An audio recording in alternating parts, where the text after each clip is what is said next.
Chapter 17 of Gray Lensman by E. Smith. Chapter 17.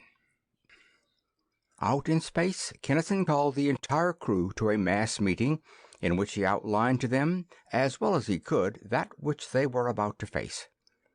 The Boskonian ship will undoubtedly return automatically to her dock, he concluded.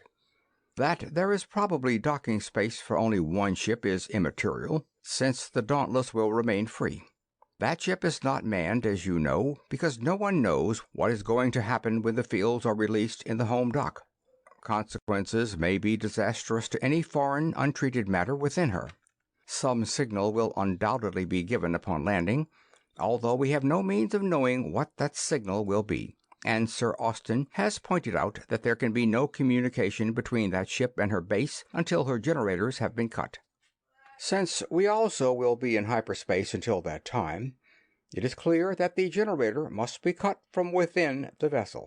Electrical and mechanical relays are out of the question. Therefore, 2 of our personnel will keep alternate watches in her control room to pull the necessary switches. I am not going to order any man to such a duty, nor am I going to ask for volunteers. If the man on duty is not killed outright, this is a distinct possibility, although not a probability. Speed in getting back here will be decidedly of the essence. It seems to me that the best interest of the patrol will be served by having the 2 fastest members of our force on watch. Time trials from the Boskonian panel to our airlock are therefore now in order. This was Kinnison's device for taking the job himself. He was, he knew, the fastest man aboard, and he proved it. He negotiated the distance in 7 seconds flat, over half a second faster than any other member of the crew. Then, "Well, if you small, slow runts are done playing creepy mousy, get out of the way and let folks run that really can," Van Buskirk boomed. "Come on, Warsaw. I see where you and I are going to get ourselves a job." "But see here, you can't," Kinnison protested, aghast. "I said members of the crew." "No, you didn't," the Valerian contradicted. "You said 2 of our personnel. And if Warsaw and I ain't personnel, what are we? We'll leave it to Sir Austin." "Indubitably personnel," the Arbiter decided, taking a moment from the apparatus he was setting up. "Your statement that speed is a prime requisite is also binding." Whereupon the winged Valencian flew and wriggled the distance in 2 seconds, and the steel-thewed Dutch Valerian ran it in 3. "You big knot-headed Valerian ape!" Kinnison hissed a malevolent thought, not at the expedition's commander, to a subordinate, but as an outraged friend speaking plainly to friend. "You knew I wanted that job myself, you clunker. Damn your thick, hard crust." "Well, so did I, you poor spindly little Tellurian wart, and so did Warsaw," the giant warrior shot back in kind. "Besides, it's for the good of the patrol. You said so yourself. Comb that out of your whiskers, half-portion," he added with a wide, toothy grin as he swaggered away, lightly brandishing his ponderous mace. The run to the point in space where the vortex had been was made on schedule. Switches drove home. Most of the fabric of the enemy vessel went out of phase. The voyagers experienced the weirdly uncomfortable acceleration along an impossible vector, and the familiar firmament disappeared into an impalpable but impenetrable murk of featureless, textureless gray. Sir Austin was in his element. Indeed, he was in the 7th heaven of rapture as he observed, recorded, and calculated. He chuckled over his interferometers. He clucked over his meters. Now and again he emitted shrill whoops of triumph as a particularly abstruse bit of knowledge was torn from its lair. He strutted, he gloated, he practically purred as he recorded upon the tape still another momentous conclusion or a gravity equation, each couched in terms of such incomprehensibly formidable mathematics that no one not a member of the Conference of Scientists could even dimly perceive its meaning. Cardine finished his work, and after doing everything that could be done to ensure the safe return to science of his priceless records, he simply preened himself. He wasn't like an old hen, after all, Kinnison decided.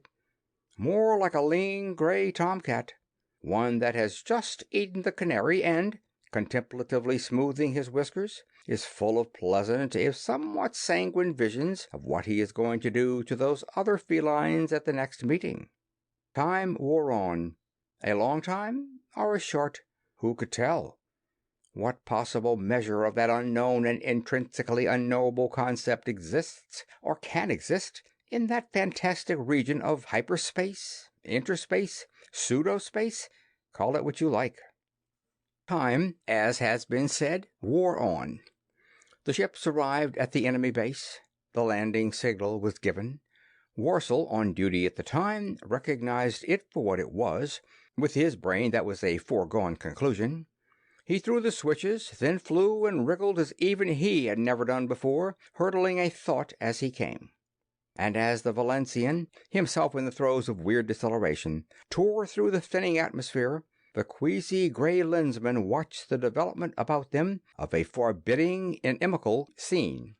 They were materializing upon a landing field of sorts, a smooth and level expanse of black igneous rock. Two suns, one hot and close, one pale and distant, cast the impenetrable shadows so characteristic of an airless world. Dwarfed by distance, but still massively, craggily tremendous, there loomed the encircling rampart of the volcanic crater upon whose floor the fortress lay. And what a fortress! New, raw, crude, but fanged with armament of might. There was the typically Boskonian dome of control. There were powerful ships of war in their cradles. There, beside the Dauntless, was very evidently the power plant in which was generated the cryptic force which made interdimensional transit an actuality. But, and here was the saving factor which the Lensman had dared only half hope to find, those ultra-powerful defensive mechanisms were mounted to resist attack from without, not from within. It had not occurred to the foe, even as a possibility, that the patrol might come upon them in panoply of war through their own hyperspatial tube. Kinnison knew that it was useless to assault that dome. He could, perhaps, crack its screens with his primaries, but he did not have enough stuff to reduce the whole establishment, and therefore could not use the primaries at all. Since the enemy had been taken completely by surprise, however, he had a lot of time, at least a minute, perhaps a trifle more, and in that time the old Dauntless could do a lot of damage. The power plant came first. That was what they had come out here to get. "All secondaries, fire at will," Kinnison barked into his microphone. He was already at his conning board. Every man of the crew was at his station. "All of you who can reach 27308, hit it hard. The rest of you, do as you please." Every beam which could be brought to bear upon the powerhouse, and there were plenty of them, flamed out practically as one. The building stood for an instant starkly outlined in a raging inferno of incandescence, then slumped down flabbily, its upper, nearer parts flaring away in clouds of sparkling luminous vapor, even as its lower members flowed sluggishly together in streams of molten metal. Deeper and deeper bored the frightful beams. Foundations, subcellars, structural members, and gargantuan mechanisms uniting with the obsidian of the crater's floor to form a lake of bubbling, frothing lava. "QX, that's good," Kinnison snapped. "Scatter your stuff, fellows. Hit 'em." Kinnison then spoke to Henderson, his chief pilot. "Lift us up a bit, Hen. Give the boys a better sight. Be ready to flit fast. All hell's going to be out for noon any second now." Ships, warships of Boscone's mightiest, caught cold. Some crewless, some half-manned, none ready for the stunning surprise attack of the patrolmen. Through and through them the ruthless beams tore, leaving not ships, but nondescript masses of half-fused metal. Hangars, machine shops, supply depots suffered the same fate. A good third of the establishment became a smoking, smoldering heap of junk. Then, one by one, the fixed-mount weapons of the enemy, by dint of what Herculean efforts can only be surmised, were brought to bear upon the bold invader. Brighter and brighter flamed her prodigiously powerful defensive screens. Number 1 faded out, crushed flat by the hellish energies of Boskone's projectors. Number 2 flared into ever more spectacular pyrotechnics, until soon even its tremendous resources of power became inadequate. Blotchily, in discrete areas, clinging to existence when all the might of its Mendonian generators and transmitters, it too began to fail. "Better we flit, Hen, while we're all in one piece. Right now," Kinnison advised the pilot then. "And I don't mean loaf either. Let's see you burn a hole in the ether." Henderson's fingers swept over his board, depressing to maximum and locking down key after key.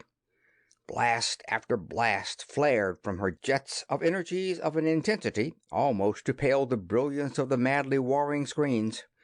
And to Boskone's observers, the immense patrol raider vanished from all ken.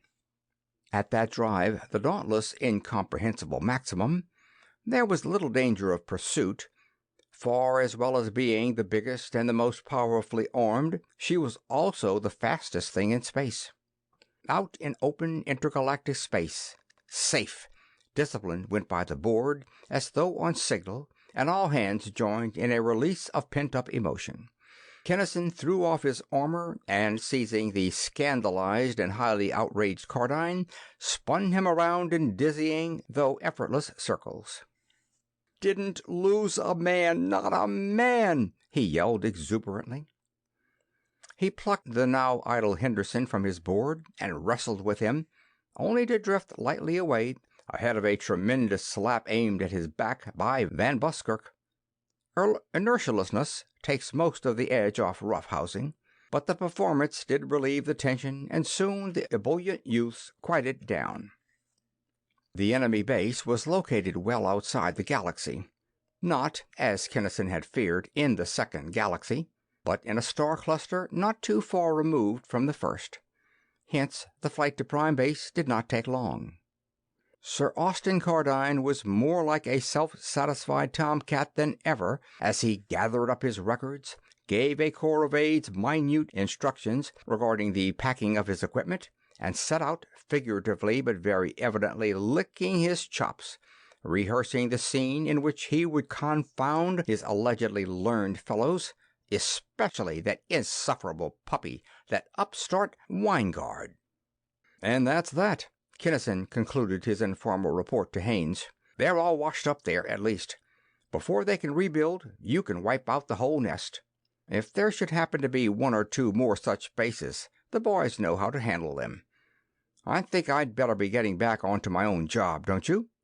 "Probably so," Haines thought for moments, then continued. "Can you use help, or can you work better alone?" "I've been thinking about that. The higher, the tougher, and it might not be a bad idea at all to have Worcel standing by in my speedster, close by and ready all the time. He's pretty much of an army himself, mental and physical. QX?" "Can do." And thus it came about that the good ship Dauntless flew again. This time out Boroval way, her sole freight a sleek black speedster and a rusty, battered meteor tug, her passengers a sinuous Valantian and a husky Tellurian. "Sort of a thin time for you, old man, I'm afraid." Kinnison leaned unconcernedly against the towering pillar of his friend's tail, whereupon 4 or 5 grotesquely stalked eyes curled out at him speculatively. To these two, each other's appearances and shape were neither repulsive nor strange. They were friends in the deepest, truest sense. "He's so hideous that he's positively distinguished-looking," each had boasted more than once of the other to friends of his own race. "Nothing like that." The Valancian flashed out a leather wing and flipped his tail aside in a playfully unsuccessful attempt to catch the Earthman off balance. "Some day, if you ever learn really to think, you will discover that a few weeks' solitary, undisturbed, and concentrated thought is a rare treat. To have such an opportunity in the line of duty makes it a pleasure unalloyed." "I always did think that you were slightly screwy at times, and now I know it," Kinnison retorted, unconvinced.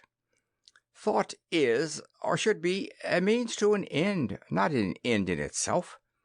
But if that's your idea of a wonderful time, I'm glad to be able to give it to you." They disembarked carefully in far space, the complete absence of spectators assured by the warship's fullest reach of detectors, and Kinnison again went down to Miner's Rest. Not this time to carouse. Miners were not carousing there. Instead, the whole asteroid was buzzing with news of the fabulously rich finds which were being made in the distant solar system of Tricilia. Kinnison had known that the news would be there, for it was at his instructions that those rich meteors had been placed there to be found.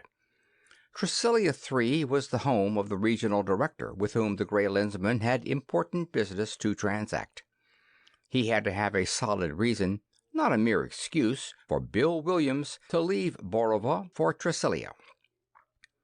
The lure of wealth, then as ever, was stronger even than that of drink or of drug. Miners came to revel, but instead they outfitted in haste and hied themselves to the new Klondike. Nor was this anything out of the ordinary. Such stampedes occurred every once in a while, and Strongheart and his minions were not unduly concerned. They'd be back, and in the meantime there was the profit on a lot of metal and an excess profit due to the skyrocketing prices of supplies. "You too, Bill?" Strongheart asked without surprise. "I'll tell the universe," came ready answer. "If there's metal there, I'll find it, pal." In making this declaration, he was not boasting, he was merely voicing a simple truth. By this time, the meteor belts of 100 solar systems knew for a fact that Wild Bill Williams of Aldebaran 2 could find metal if metal was there to be found. "If it's a bloomer, Bill, come back," the divekeeper urged. "I'll do that, Strongheart, old pal, I sure will," the lensman agreed, amiably enough. "You run a nice joint here, and I like it." Thus Kinnison went to the asteroid belts of Tricilia, and there Bill Williams found rich metal. Or, more precisely, he dumped out into space and then recovered a very special meteor indeed, one in whose fabrication Kinnison's own treasure trove had played a leading part. He did not find it the first day, of course, nor during the first week. It would be a trifle smelly to have even Wild Bill strike it rich too soon, but after a decent interval of time. His Tricilian find had to be very much worthwhile, far too much to be left to chance, for Edmund Crowninshield, the regional director, inhabited no such rawly obvious dive as Miner's Rest. He catered only to the upper crust. Meteor miners and other similar scum were never permitted to enter his door.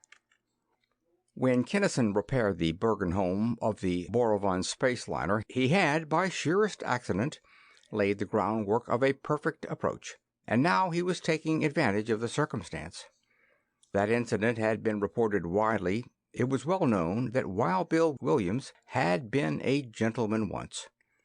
If he should strike it rich, really rich, what would be more natural than that he should forsake the noisome space hells he had been wont to frequent in favor of such gilded palaces of sin as the Crown-on-Shield? In due time, then, Kinnison found his special meteor, which was big enough and rich enough so that any miner would have taken it to a patrol station instead of to a space robber. He disposed of his whole load by analysis, then, with more money in the bank than William Williams had ever dreamed of having, he hesitated visibly before embarking upon one of the gorgeous, spectacular sprees from which he had derived his nickname. He hesitated, then, with an effort apparent to all observers, he changed his mind. He had been a gentleman once. He would be again. He had his hair cut. He had himself shaved every day. Manicurists dug away and scrubbed away the ingrained grime from his hardened meteor miner's paws. His nails even became pink and glossy. He bought clothes, including the full-dress shorts, barrel-top jacket, and voluminous cloak of the Aldebaranian gentleman, and wore them with easy grace. And in the meantime he was drinking steadily. He drank, however, only the choicest beverages, decorously and, for him, sparingly. Thus, while he was seldom what could be called strictly sober, he was never really drunk. He shunned low resorts, living in the best hotels and frequenting only the finest taverns. The finest, that is, with one exception, the Crown on Shield. Not only did he not go there, he never spoke of or would discuss the place. It was as though for him it did not exist. Occasionally he escorted, oh so correctly, a charming companion to supper or to the theater, but ordinarily he was alone. Alone by choice. Aloof, austere, possibly not quite sure of himself. He rebuffed all attempts to inveigle him into any one of the numerous cliques with which the upper crust abounded. He waited for what he knew would come. Underlings of gradually increasing numbers and importance came to him with invitations to the Crown on Shield, but he refused them all, curtly, definitely, and without giving reason or excuse. In the light of what he was going to do there, he could not be seen in the place unless and until it was clear to all that the visit was not of his design. Finally, Crown and Shield himself met the ex-miner as though by accident. "Why haven't you been out to our place, Mr. Williams?" he asked heartily. "Because I didn't want to, and don't want to," Kinnison replied, flatly and definitely. "But why?" demanded the Boskonian director, this time in genuine surprise. "It's getting talked about. Everybody comes to the Crown. People are wondering why you never even look in on us. You know who I am, don't you?" The lensman's voice was coldly level, uninflected. "Certainly. William Williams, formerly of Aldebaran, too." "No. Wild Bill Williams, meteor miner. The Crown on Shield boasts that it does not solicit the patronage of men of my profession. If I go there, some dimwit will start blasting off about miners. Then you'll have the job of mopping him up off the floor with a sponge, and the patrol will be after me with a speedster. Thanks just the same, but none of that for me." "Oh, is that all?" Crown and Shield smiled in relief. "Perhaps a natural misapprehension, Mr. Williams, but you are entirely mistaken.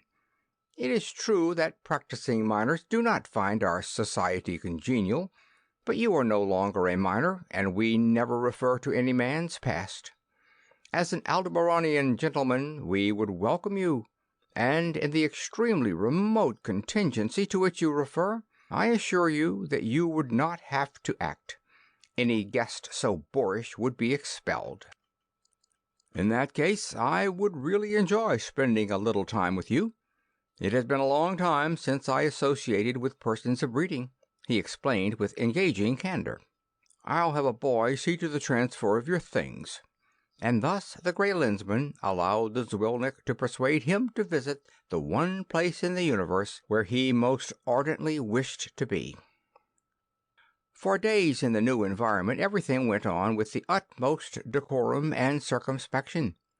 But Kinnison was not deceived. They would feel him out some way, just as effectively, if not as crassly, as did the Zwilniks of Miner's Rest. They would have to. This was regional headquarters. At first he had been suspicious of thionite, but since the higher-ups were not wearing anti-thionite plugs in their nostrils, he wouldn't have to either. Then, one evening, a girl, young, pretty, vivacious, approached him, a pinch of purple powder between her fingers. As the Gray Lensman, he knew that the stuff was not thionite, but as William Williams, he did not. "Do have a tiny smell of thionite, Mr. Williams," she urged coquettishly, and made as though to blow it into his face.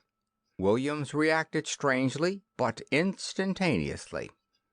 He ducked with startling speed, and the flat of his palm smacked ringingly against the girl's cheek. He did not slap her hard. It looked and sounded much worse than it really was. The only actual force was in the follow-up push that sent her flying across the room. "What you mean, you? You can't slap girls around like that here." and the chief bouncer came at him with a rush. This time the lensman did not pull his punch. He struck with everything he had, from heels to fingertips. Such was the sheer brute power of the blow that the bouncer literally somersaulted the length of the room, bringing up with a crash against the distant wall. So accurate was its placement that the victim, while not killed outright, would be unconscious for many hours to come. Others turned then and paused, for Williams was not running away. He was not even giving ground. Instead, he stood lightly poised upon the balls of his feet, knees bent the veriest trifle, arms hanging at ready, eyes as hard and as cold as the iron meteorites of the space he knew so well. "Any others of you damn Zwelniks want to make a pass at me?" he demanded, and a concerted gasp arose. The word Zwelnik was in those circles far worse than a mere fighting word. It was absolutely taboo. It was never, under any circumstance, uttered. Nevertheless, no action was taken. At first, the cold arrogance, the sheer effrontery of the man's pose held them in check. Then they noticed one thing and remembered another, the combination of which gave them most emphatically to pause. No garment, even by the most deliberate intent, could possibly have been designed as a better hiding place for delamiters than the barrel-topped full-dress jacket of Aldebaran II, and Mr. William Williams, poised there in spring-steel readiness for action, so coldly self-confident, so inexplicably, so scornfully derisive of that whole roomful of men, not a few of whom he knew must be armed, was also the Wild Bill Williams, meteor miner, who was widely known as the fastest and deadliest performer with twin delamiters who had ever infested space. End of chapter 17.